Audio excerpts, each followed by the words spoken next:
a good place to get started would be might be with your sort of history with Sherlock Holmes, or your sort of. It's a very particular history, actually. I could almost say I'm here because of Sherlock Holmes, in more than the obvious sense that I'm here in order to talk about the film that I'm involved in. I'm actually in the business of acting and show business because of Sherlock Holmes. It ruined my school days.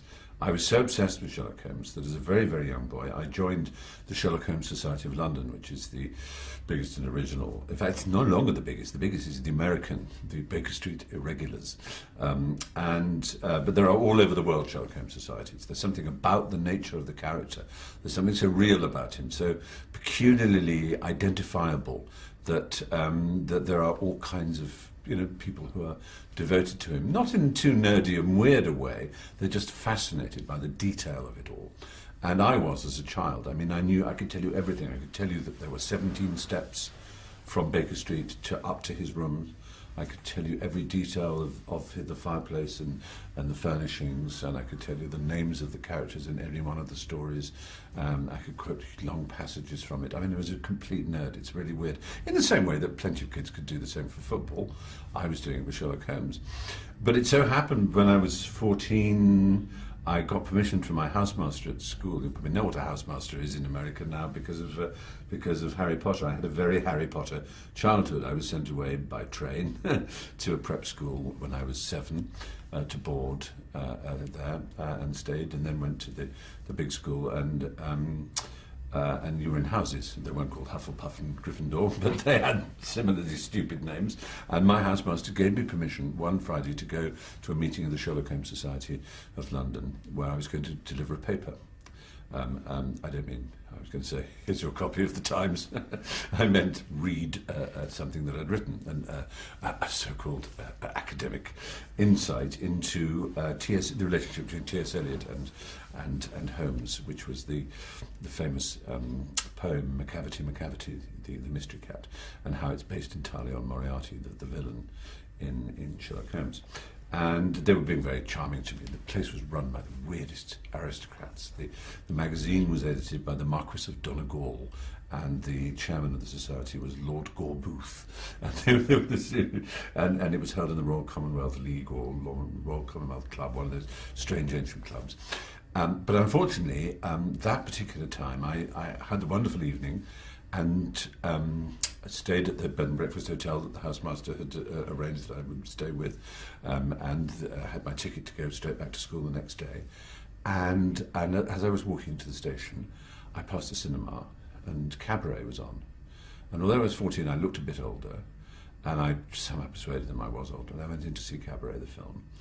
And in those days, when the film ended, it started again. You didn't have to go out. You just revolved, and I watched it 4 times. And then the day was almost over, and I stumbled out again, and I passed another cinema, and the Clockwork Orange was on, and I went to see that. And basically 4 days passed in which I saw Clockwork Orange and Cabaret, and was it Godfather, Fritz the Cat? I suddenly became hit by cinema. And of course, my parents were distraught. I mean, it was lost a 14-year-old in London. I mean, it was awful, really. Some madness overcame me. And it was all because of Sherlock Holmes, really. And so when I got back, shamefacedly on the train, arrived back at the school, it was I'd already been in lots of trouble for various other things. And they said, this is the last straw, I'm afraid you have to leave school, we have to expel you. So I was expelled from that school, and then the next school I was expelled from, and then the next. And by that time I became a very rebellious and peculiar child, and ended up in prison. And this is all public knowledge, don't look too shocked.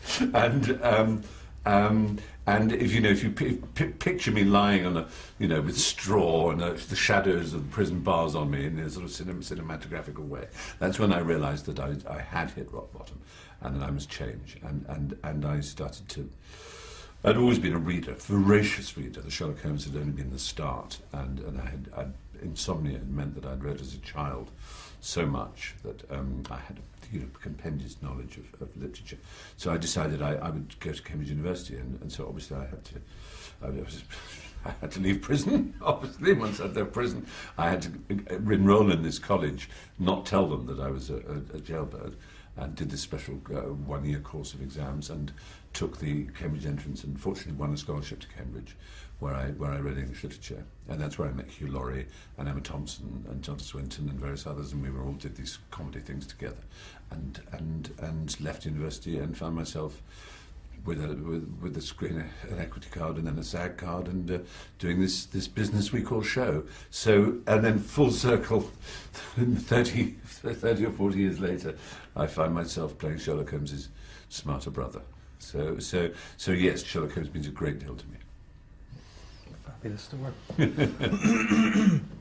And I'm sure you obviously went and saw the first Yes. instalment.